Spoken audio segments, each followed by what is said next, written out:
ACCಯ ಸಂದರ್ಭದಲ್ಲಿ ACC ಅಧ್ಯಕ್ಷ ಸ್ಥಾನ ಆಗಿ ಈ ದೇಶದಲ್ಲಿ ಕಾಂಗ್ರೆಸ್ ಸರ್ಕಾರ ಅಧಿಕಾರದಲ್ಲಿದ್ದಾಗ ಕೊಟ್ಟಂಥ ಮಾರ್ಗದರ್ಶನಗಳು ಇವೆಲ್ಲ ಕೂಡ ದಾಖಲೆಗಳಲ್ಲಿ ಇಳಿದಿದೆ.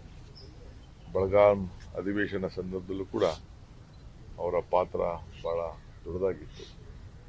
ಗಾಂಧೀಜಿಯವರು ನಡೆದಂಥ ಅಧಿವೇಶನದಲ್ಲಿ ಒಬ್ಬ ಕಾರ್ಯಕರ್ತರಾಗಿ ಈ ದೇಶದ ದೊಡ್ಡ ನಾಯಕರಾಗಿ, ಪಕ್ಷದ ಅಧ್ಯಕ್ಷರಾಗಿ, ರಾಜ್ಯದ ಮುಖ್ಯಮಂತ್ರಿಯಾಗಿ ಅಪಾರ ಅನುಭವವನ್ನು ಉಂಟು ತಂದು ವಿಶೇಷವಾಗಿ ನೀರಾವರಿಗೆ ಏನು ಭದ್ರಾ ಮತ್ತು ಕೃಷ್ಣಾ ಮೇಲ್ದಂಡೆ ಯೋಜನೆಗೆ ಸಂಬಂಧಪಟ್ಟಂತೆ ಅನೇಕ ಯೋಜನೆಗಳ ತರಲಿಕ್ಕೆ ಬಹಳ ಪ್ರಮುಖವಾದಂಥ ಪಾತ್ರವನ್ನು ವಹಿಸಿದಂಥ ಪ್ರಬುದ್ಧ ನಾಯಕರು.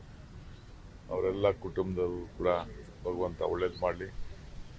ಅವರ ಮಗಳು ನಾನು ಓದಂಥ ಕಾಲೇಜಲ್ಲಿ ಅವರು ಚೀಫ್ ಮಿನಿಸ್ಟರ್ ಆಗಿದ್ದು ಕೂಡ ಅಧ್ಯಾಪಕರಾಗಿ ಕೆಲಸ ಮಾಡ್ತಾಯಿದ್ರು, ಟೀಚರ್ ಆಗಿ ಲೆಕ್ಚರ್ ಆಗಿ ಕೆಲಸ ಮಾಡ್ತಾಯಿದ್ರು HKS ಕಾಲೇಜಲ್ಲಿ. ಅವರು ಕೂಡ ಭಾಳ ಸರಳತೆಯಿಂದ ಜೀವನವನ್ನು ನಡೆಸಿದ್ದು. ನಾನು ಯಾವತ್ತೂ ಕೂಡ ನಾವೊಬ್ಬ ಚೀಫ್ ಮಿನಿಸ್ಟರ್ ಮಗಳು ಅಂತ ಹೇಳ್ಕೊಳ್ತಿರಲಿಲ್ಲ. ಸೊ ಆ ರೀತಿ ಅವರ ಮಗಳು ಕೂಡ ನಮ್ಮ ಹೈದರಾಬಾದ್ ಕರ್ನಾಟಕ ಎಜುಕೇಷನ್ ಸೊಸೈಟಿಲಿ ನಾನು PUC ಓದುವಾಗ ಅವರ ಚಿಂತನೆ ಎಲ್ಲ ಕೂಡ ಗಮನಿಸಿದ್ದೇನೆ.